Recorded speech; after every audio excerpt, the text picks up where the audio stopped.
All right, you want to watch this if you are looking to buy a property right now. Let's do some scenarios.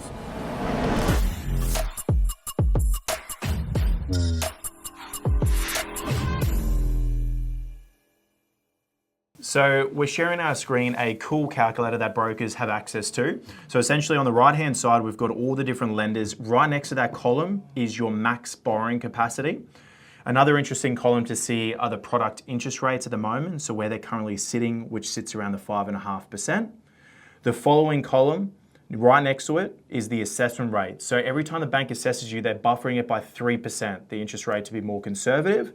And lastly, the HEM expense column, so a household expenditure measure, which actually shows you the bank's average level of living expenses based off your income. So the more you earn, generally the more you spend. That level of living expense of close to $2,000, so I'll point that out, is for an individual applicant. So when we add a second person, you're gonna see that increase. So let's start off with our first scenario of buying together as a couple. Yeah, yep. So let's say we buy together. Mate, put them on average incomes. Say someone's on $70,000 and someone's on $80,000, and they're married to each other. So let's go here. We've got $70,000 for applicant number one, and $80,000. Cool, $80,000. $80,000. So you can start to see on the right-hand side, all the numbers start to change. Okay. Now, as we scroll a little bit further down, for this scenario here, I'll tick that one of them has a HEX debt, or maybe both. Say one has a HEX debt. Okay, so I'll tick that box there. Now, the interesting thing with HEX is doesn't matter what the balance is. So whether it's $200,000 owing in HEX or $10,000, the way it impacts your borrowing capacity is the same. So if we scroll a little bit further down, we've got here owner occupied with a property asset worth, let's just say $700,000. Buying a house, we're purchasing. This is where we'll input the loan amount, but you can see the proposed loan amounts on the right-hand side in this column here. Over a 30-year loan term, owner occupied. Here, I might add a cheeky credit card, so let's just throw in maybe $10,000. So as you can see there, CommBank is borrowing around $770, but if you put the 10 grand credit card on, so unhide it for me. Yep, so 10K. 770 goes to... So down to about 720. 50 grand. So a 10 grand credit card impacts your borrowing capacity, $50,000. That's big. Yep, so generally the rule of thumb is it impacts your serviceability by about 4 times the credit card limit. Don't be scared though, if you do have a credit card, we can always put it down as a settlement condition. So as long as you close it down prior to So you're saying you can apply for a loan with a and credit tell card. the bank, listen, I want to close it once the loan settles. Yep, and that can be a condition of settlement. Correct. So that's if you really need the borrowing power. Mate, chuck in a car. Chuck in a car, say they've got a, they've got a BT50 and they've got a loan of 30, 40 grand. Call it $450 a month. Yep. So let's just say 450. So I go from 720 I was a second ago with CBA. Yep. Now I am at about 660. So that's based off of 450. I mean, normally I see repayments sitting around closer to the $800 per month, let's just say for a car loan. So look at the impact. You'll go from 660 down to probably close to 600. Yep, so 620. Wow, big difference. So you can start to see this happening. Now, a lot of clients do ask, what if I do have a REMServe agreement where you can have a pre and post-tax deduction that will still impact your borrowing capacity, but finally the banks are starting to factor in those pre-tax deduction benefits. All right, so we're with a client right now. As you can see, we're assessing how much someone can afford to borrow. Other things to consider is your living expenses. Yep. Now, this is a pretend scenario, so we're not going to go in there, but usually we're going to have to go through 3 months of your bank statements and to see on average what you're spending. We're talking private school fees, we're talking spending on Uber Eats, we're talking gambling. That the bank does need to see this stuff, and we capture it down here. Yep. For the purpose of this scenario, we'll say that they're using the minimum living expenses, yep. which is not always the case. No. So you can actually see all the different categories they'll look at. So for this purpose, we'll just use the bank's average, which sits around the 3,900. And also, a lot of our first home buyers do have what's called an additional living expense, which gets added on top of the bank's average. Private health insurance. Private health insurance, which is normally for a couple about $300. So that does further impact your borrowing capacity by 619. That we're looking at the benchmark 580. Yep. Big difference, hey. Well, but you do need private health insurance. Yep. It's pretty important. So that's one that you don't really want to close. But Correct. Things like the credit card, I do find clients are happy to close because they often don't use the credit card. Yep. And so because this in this circumstances it affects your capacity 40, 50 grand. Yep. They're saying, listen, I'm happy to get rid of that. So the conversation where I lead from here is, all right, you've got your joint income, one of you has HEX, and you've got your two liabilities. The first thing that I'll always look at is, well, what liabilities can we close? So that's a nice, easy fix. Close down the 10K credit card. We just jumped up to a borrowing capacity of about 630,000. But they might go, I don't want to sell the car. I love the car. In that case, that's fine. So let's keep the car, keep the private health insurance, close the credit card. Yep. So now what do we do after we work out how much loan we can get? Now let's start running a scenario for someone. Yep. Okay. So now what we've done is 630 is approximately how much we can service. So then we normally jump into our nice little purchase whiteboard. So let's say that they've got savings of About probably 50,000. and let's say they're going to use the grant, the first time owner grant, they're going to get $30,000 as well because they're going to buy a brand new unit. So we've got, they've saved 50 grand, which is so good for people. 2025 is hard to save. And so these people have saved 50 and they've said, look, we really want to buy a unit in West End, all right? And it's 600 grand. So it's a one-bedroom unit, which means they're eligible for the $30,000 first-time owner grant, okay? Yep. So just in relation to that 30K grant, George, has to be brand new, but jump through our catalogue of YouTube videos. We have done a video on this. So a bit more information. So $600,000 purchase for a brand new unit. Let's just jump into our stamp duty calculator. So if you actually jump into our website, we've got some pretty cool calculators here. So we can jump into home loans, calculators, then we can jump into stamp duty calculator. Scroll a little bit further down. So owner occupied, buying for 600,000.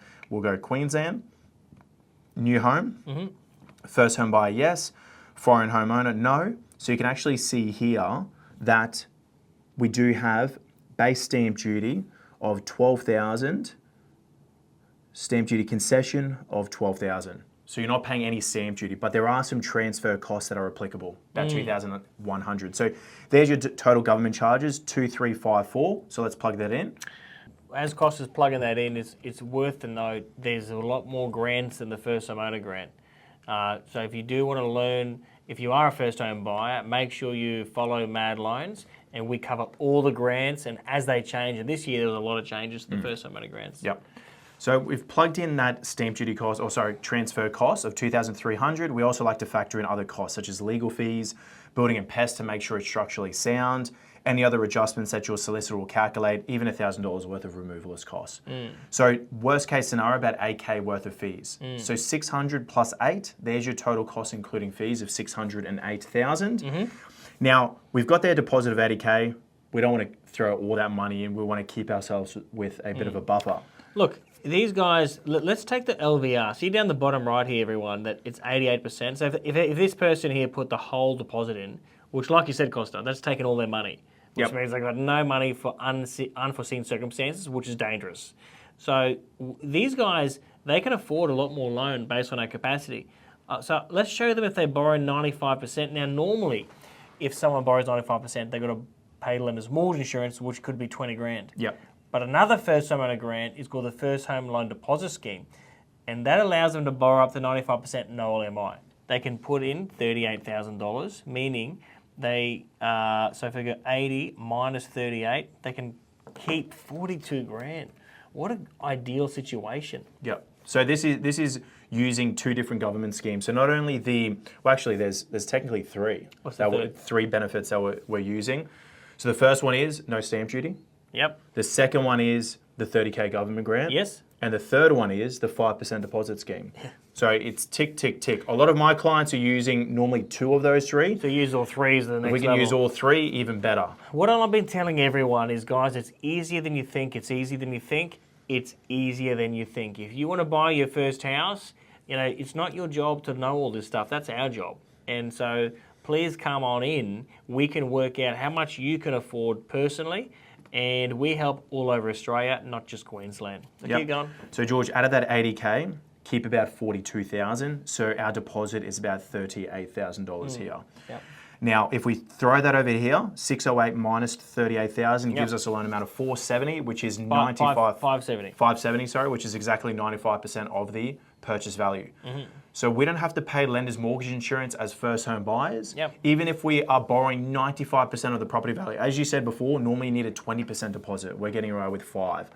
So mortgage repayments on 570, so 570,000 at a 30-year loan term, at an interest rate of, let's just say, 5.59%. Let's say Just they fix. approx. Let's say they fix. Yep.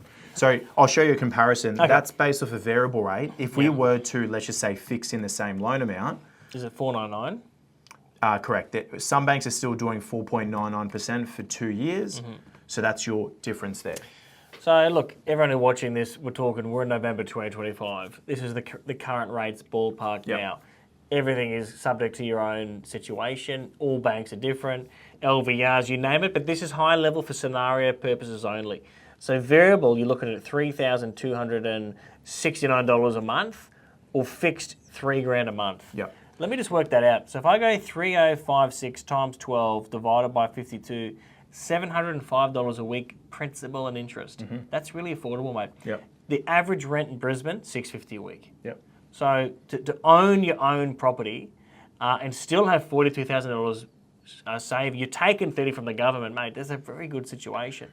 Just to throw in a bit of a curveball here, if, for example, my clients walked in and they couldn't, and we did this scenario, they couldn't find something brand new and they weren't eligible for the 30K grant, that's still not going to be a problem. We'll literally just go like this. Remove the 30. Remove the 30,000. Okay, now we're down to 50, all right? Yep. That means I'll be able to not keep 42,000, we're pretty much going to have to drop that by 30,000, right? So that means we are going to only keep 12K, which is still a good buffer. That's fine. 12 grand. Look, everyone's situation is different, but I'd be happy with a 12 grand buffer as a first home buyer. Most people sort of sit around that for a buffer. So that means keeping 12, deposit of 38,000. Same loan amount. Yep, that gets thrown across. So 608 minus 38 gives you a total loan amount of 570. So let's say they're buying a unit or townhouse that's not brand new. So they don't get the 30 grand, but they're still taking advantage of the stamp duty waiver. Yep. And they are still doing the 95% loan, no LMI. Correct. Yep. So that ticks. Same outcome with the loan repayments. Yep. Same outcome. Well, Costa, I'm very happy with that. Guys, thank you for watching. I really hope you got some takeaway from this. If you need any help, we are available 7 days a week. Please go to our MAD website. We're here to help and serve you. Buy your first house, grow your property portfolio. Doesn't matter how early in the journey you are, we're happy to help, guys. Thank you for your time, Costa. Look forward to seeing you soon.